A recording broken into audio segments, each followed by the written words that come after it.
네, 전화할 때 좀 기분 나쁜 것 중에 한 가지가 이제 통화하시는 것 같은데 전화하면서 이제 느낌이 좀 이상한 때 기분이 좀 나쁘시잖아요. 그때 이제 나는 그 사람 통화 열중하는데 그 사람은 대답이 좀 뜸하고 가만히 봤더니 나하고 전화를 하면서 카톡을 하고 있다라는 거를 이렇게 생각이 들면 너무 기분 나쁘잖아. 내 얘기를 제대로 듣고 있지 않구나라는 거를 알게 되면 너무 기분이 나쁘죠. 저도 이제 굉장히 친한 선배랑 전화하면 그런 걸 많이 느껴요. 대답하고 저는 하는데 꼭 뭐를 하고 있는 거를 꼭, 그러니까 안 들키면 괜찮아요. 근데 꼭 들키는 거예요. 물어보면 다시 물어보고, 아, 뭐라고? 그거 뭐 딴 거 하고 있는 거죠. 네, 그때 참 내 얘기를 안 들어주면은 굉장히 좀 기분이 좀 나쁘죠. 예. 저도 뭐 그런 적이 있고 해서 서로 누군가 이야기할 때 듣지 않는다는 걸 알게 됐을 때는 굉장히 좀 그 기분이 좀 상할 수 있게 되는 것 같습니다. 또 잘 듣지 않으면 또 그 사람 얘기하고 있는 진위를 잘 파악하지 못하게 되는 경우도 있고요. 근데 이런 경우도 있는 것 같습니다. 살다 보면은 쭉 긴 세월을 살아오셨기 때문에 또 우리 신자분들 다 똑똑하시잖아요. 그러니까 나보다 좀 어린 사람들하고 얘기할 때 이야기가 어떻게 진행될지가 뻔히 눈에 보이는 경우는 듣고 있기가 참 힘든 경우가 많아요. 빨리 얘기해주고 빨리 끝내고 싶으니까. 근데 그거를 진중하게 듣는 것도 참 그 사람은 그 들어주길 바라는 거일지도 몰라요. 인생의 선배에게. 근데 이제 인생의 선배는 알아. 내가 무슨 얘기 하는지 알아 하고 이제 중간에 끊고 이러저런 얘기를 하게 되면은 또 그게 또 잘 안 되고. 그러니까 참 듣는 영역은 참 어려운 거다라는 거를 좀 많이 생각하게 됩니다. 저도 뭐 그런 실수를 많이 하게 됩니다. 예전에 이제 어떤 독일에 한 부부가 있었다고 합니다. 근데 그 독일 부부가 25년 이제 은혼식을 맞아서 이제 아침을 같이 먹게 되는데 뭐 저는 잘 모릅니다만 그 지방에서는 샘멜이라고 하는 빵을 이렇게 먹었다고 해요. 근데 샘멜을 아침에 찾아봤더니 좀 위에는 좀 부드럽고 그 밑에는 좀 누룽지처럼 적당히 좀 딱딱하고 좀 고소해서 굉장히 맛있는 부분이 그 샘멜이라고 하는 빵에서는 주로 많은 사람들이 선호하는 부위가 그 밑에 부위라고 하더라고요. 그래서 이제 아내가 그날도 이제 빵을 이렇게 해갖고서 샀는지 뭐 했는지 모르겠는데 또 빵을 잘 반으로 잘라서 맛있는 부분, 적당히 누룽지처럼 고소하고 딱딱한 그 부분을 이제 남편에게 주고 자기는 또 그 윗부분을 가져가서 먹는데 그날은 그날따라 이제 아내가 이렇게 좀 서운한 듯이 얘기를 한 겁니다. 사실 이 부분 맛있는 부분인데 당신이 좋아하는 것 같아갖고 내가 매번 잘라갖고 25년 동안 이거를 매번 줬는데 어떻게 고맙다는 말 한마디 안 해? 뭐 이렇게 서운한 표정을 한 거죠. 서운하겠잖아요. 근데 남편이 먹다가 이제 자기도 멋쩍은 거죠. 그래서 그랬어? 난 몰랐지. 근데 사실 당신도 알다시피 나는 치아가 별로 안 좋아갖고 내가 좋아하는 부분은 위에 부드러운 부분이야. 근데 밑에 부분은 당신이 먹기 싫어하고 싫어하는 것 같아갖고 내가 일부러 25년 동안 먹었는데 나도 서운하네. 뭐 이렇게 이제 이야기가 됐다고 합니다. 그러니까 서로 이야기하지 않고 25년 동안 오해만 이렇게 쌓여와서 왔던 거를 이제 보죠.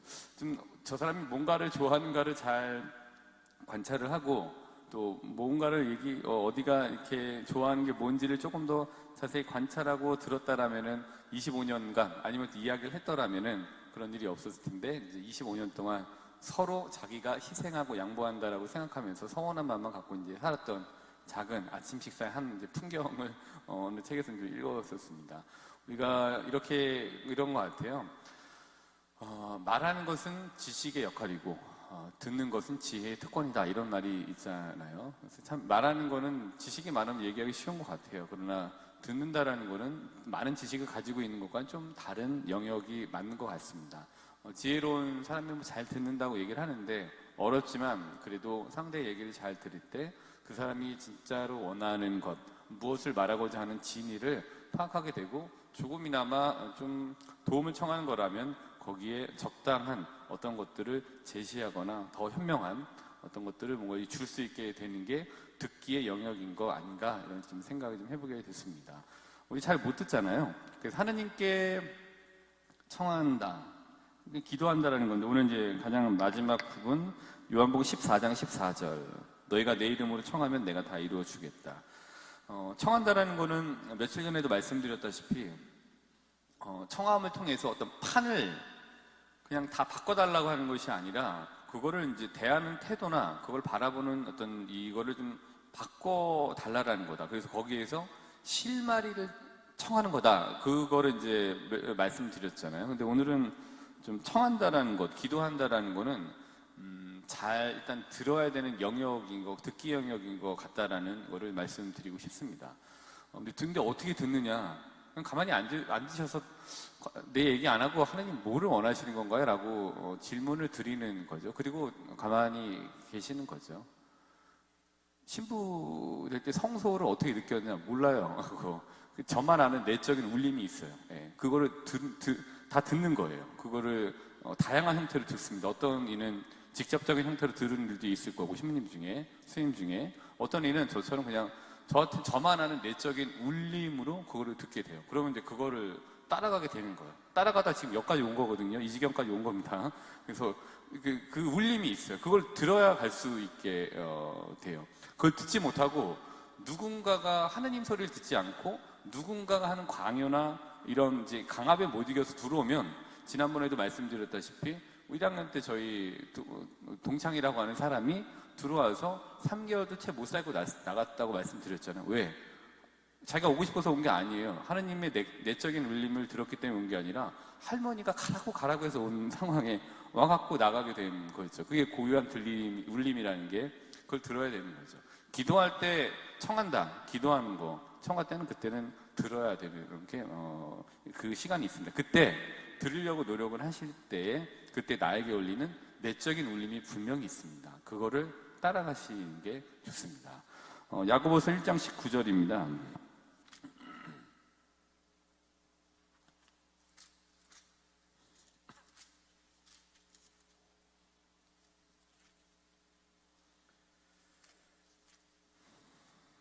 네, 1장 19절에 보면 이런 거죠. 나의 사랑하는 형제 여러분, 이것을 알아두십시오. 모든 사람이 듣기는 빨리 하되 말하기는 더디하고 분노하기도 더디해야 합니다.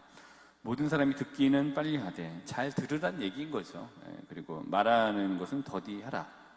좀 대체적으로 좀 이 기도의 영역이라고 하는 부분은 말하는 영역이 분명히 있지만 하느님께로부터 오는 울림을 듣고자 하는 듣기의 영역에 분명히 계셔야 됩니다. 하느님 분명히 다양한 형태로 울림을 주실 겁니다. 그 울림을 따라가시면 좋겠습니다. 오늘 하루 말씀하시는 것도 있지만 하느님의 말씀이든 다른 이들의 얘기든지 간에 조금 잘 경청해서 들으시는 하루가 되시기를 바라겠습니다.